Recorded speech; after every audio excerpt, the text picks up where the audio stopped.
The Bangladesh court's verdict on the alleged crimes against humanity committed during Sheikh Hasina's tenure is now out. What we're getting to know is that the former Bangladesh Prime Minister Sheikh Hasina has been convicted. She has been found guilty. Remember, this has to do with the excesses committed during the students' crackdown last year. Aditya, now with me live. Aditya, just take us through what we're hearing from the court.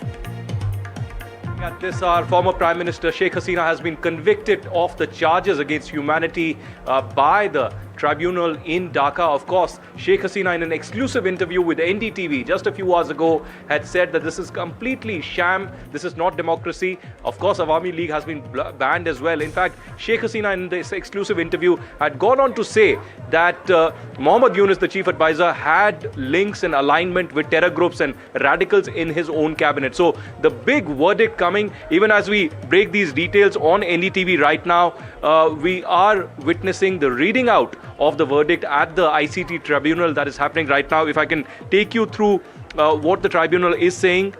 Instead of listening to students, Hasina made derogatory comments and described them as Razakars. This is what the ICT Tribunal is saying. It also observes that students had launched movement on July 1 demanding reforms in the quota system.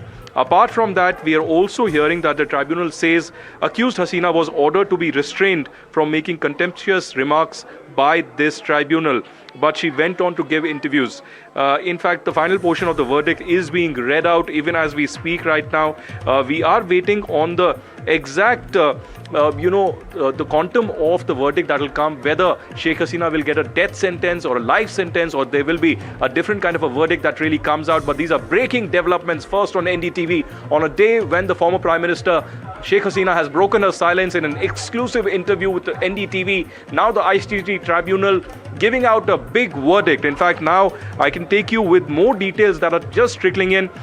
Tribunal says instead of listening to students, Hasina made derogatory comments and described them as Razakars. Hasina ordered to kill and eliminate students. So it's almost clear that the operative part of the verdict is left now. In a few minutes from now, we'll know what the operative part will be. It will be either death sentence or life sentence in most likelihood, because the ICT seems to have built a case, the Bangladesh government seems to have built a case against Sheikh Hasina in a way where she's being blamed for killing the students, where she's being blamed for ordering the killing of the students. This is massive. The former Prime Minister of Bangladesh about to be convicted in the ICT, where the Awami League says that this is an absolute sham of a trial, and this does not go with the principles of democracy. So the sentencing is expected sometime now. Aditya, do stay with me because I also have Saurabh with me. Saurabh, just reading out some of the excerpts that we have from that special tribunal in Dhaka that has convicted the former Prime Minister. It goes on to say lethal weapons used to kill protesters. Hasina ordered to kill and eliminate students. Now this, Saurabh, will also lead to further tensions in Bangladesh. We're expecting protests to continue as well post the verdict. Tell us more about what you're hearing from the ground. Well, yes, in fact, protests are likely to continue, and like Aditya was saying, Sheikh Hasina's Awami League has already called this a sham trial. In fact, she also spoke to Aditya in an exclusive interview, and this has been described as a kangaroo court by Sheikh Hasina and her party. However, what the tribunal and what I've been listening to from the tribunal's order is that they also seem to have gone by a lot of media reports and, of course, statements and witness statements. However, this was a situation in Bangladesh that was unfolding. It was a situation of violent protests, which began with somewhat as a protest against quotas, but soon turned into an anti-Hasina protest. And that's something that led to eventually Ganobhavan in Dhaka, which used to be the official residence of Sheikh Hasina, the Prime Minister of Bangladesh at that time, being stormed by violent protesters with an intention to kill her. And of course, she made a last-minute escape, flying out of Ganobhavan in a helicopter to Tejgaon, and from there, of course, in that military aircraft to India.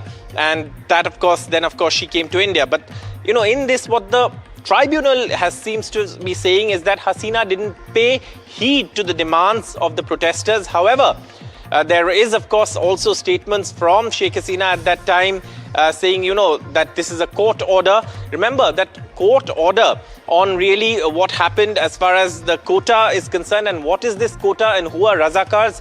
That will of course need a little bit of history explanation. Razakars are people who sided with the Pakistanis in 1971 during the Liberation War. And, Mukti Jodhas are the ones who fought for Bangladesh's freedom.